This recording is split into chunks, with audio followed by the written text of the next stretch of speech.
Okay, we have graphed standard form of a parabola. Now we're going to look at vertex form of a parabola. So the parent function is what the original function looks like without any type of shifting. So the parent function of a quadratic opens up, it looks like this function down here. If you reflect the parent function across the x-axis, it's going to be y equals negative x squared, so it's going to open down like this. That's this function. And then, like I said before, you're going to stretch. So to stretch, it's going to go up like this. Or to shrink, it's going to, I'll change color here. To shrink, it's going to be wider. So this part is going to be narrow if a is greater than 1, the absolute value of it. And if a is between 0 and 1, it's going to be wider than the parent function. In the vertex form, what you have right here, your a is in front of the x part in parentheses. So this is vertex form shifted h units horizontally, so this part's going left and right, and this point's going up and down. So your vertex is at hk. So if this number right here, if you have this example, y equals 5 times x minus 2 squared plus 3. This vertex is going to be at positive 2 because this h is negative, and positive 3 because this k is positive. It doesn't change. The x part changes.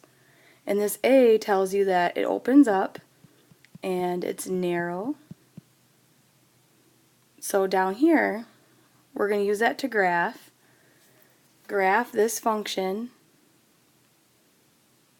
In graphing, which method did you choose? Stretching the parent function to graph this, or translating, and then translating, or by graphing the vertex and axis of symmetry? Explain your choice.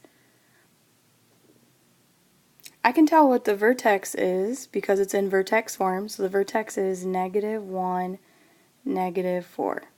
So I'm going to make a dot at negative 1, negative 4.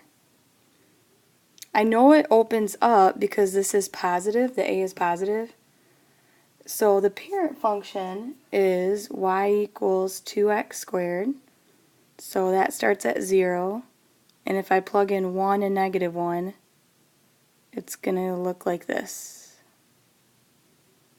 So I could do the same with this one. I could go up to right 1, up to left 1.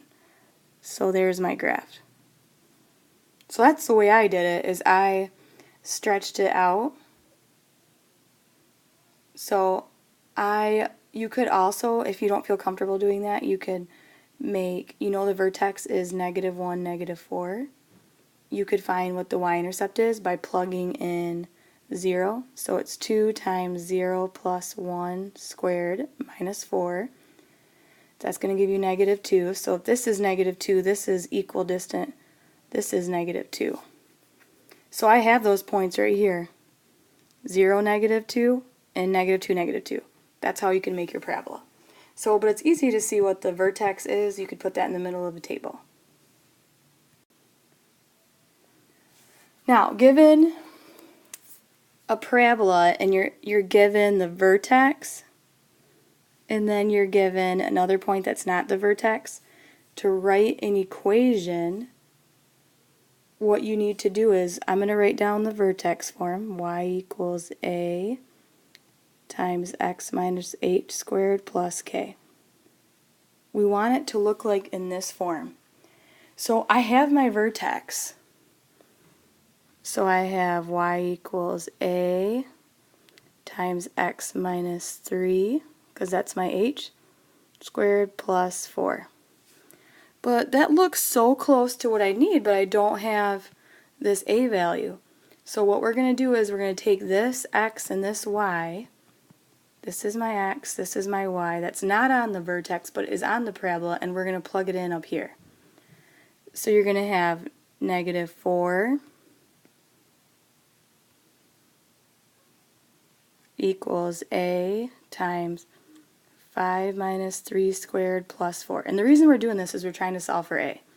So it's negative 4 equals a times 2 squared plus 4. So negative 4 equals a times 4 plus 4. Subtract 4 from each side, negative 8 equals 4a, a equals negative 2. So in the end, you have your vertex, which was 3, 4, and you have your a. So you go back into your vertex form and write y equals a, which is negative 2, times x minus 3, don't forget the squared, plus 4. So this is your final equation. It's kind of a lot of steps, but what you're doing is you're taking the general form, right here, you're substituting in the vertex, and you need to solve for a by substituting in the x and the y. Take it slowly, solve for a, and then write in your a, your h, and your k back into your equation. So let's do another one up here. People just generally have problems with this one in the past, so you need to write it in vertex form. So I'm going to write the vertex form, y equals a times x minus h squared plus k. So this is your h and your k because this is the vertex. This is your x and your y. So I'm going to plug x, y, h, k carefully into here. So it's going to be y, which is 2, equals a times negative 2 minus h, which is negative 1. So it turns into plus 1 squared plus k, which is 0. So then you have 2 equals a times negative 1 squared. Negative 1 squared is positive 1. So 2 equals a, because this is 1, positive 1. So I have my a. So then I write it back into this equation. Substitute your h and your k in. So it's going to be y equals 2 times x plus 1, because otherwise that would be negative, a minus a negative, squared, and then plus 0. I don't need to write plus 0. Okay, and then down here, write in vertex form. We're going to learn how to complete the square to write in vertex form, but to write in vertex form, you just need the vertex. You got to find the vertex. And we already know our a right here. So we already know a is equal to 3. Now we need to just find what our h and what our k are. So to do that, you can just go back to doing opposite b over 2a. So if I do opposite b over 2a, I get 12 over 2 times 3. That equals 2, and now I'm going to plug in 2. So it's 3 times 2 squared minus 12 times 2 minus 6. So this is 12 minus 24 is negative 12 minus 6 is negative 18. So now my equation is going to be y equals a. So a is up here. It's right, and it's a coefficient of x squared, which is 3 times x minus 2 squared minus 18. And then the second one, right in vertex form. So first we need to find our a. So our a is negative 1. It's the number in front of x squared. Then we're going to do opposite b over 2a. So it's 10 over 2 times negative 1, which is negative 5. Then we're going to plug negative 5 back in. Okay, look at this is a common mistake here. You cannot cancel out these two negatives because you need to square this first. So if I square negative 5 squared, I'm going to get positive 25. So a lot of people think that this would just be a cancel out, so it's going to be positive 25, but this part is going to be negative 25. Plus 50, so that's 25. So that's my vertex, so this is my h, this is my k, I got my a.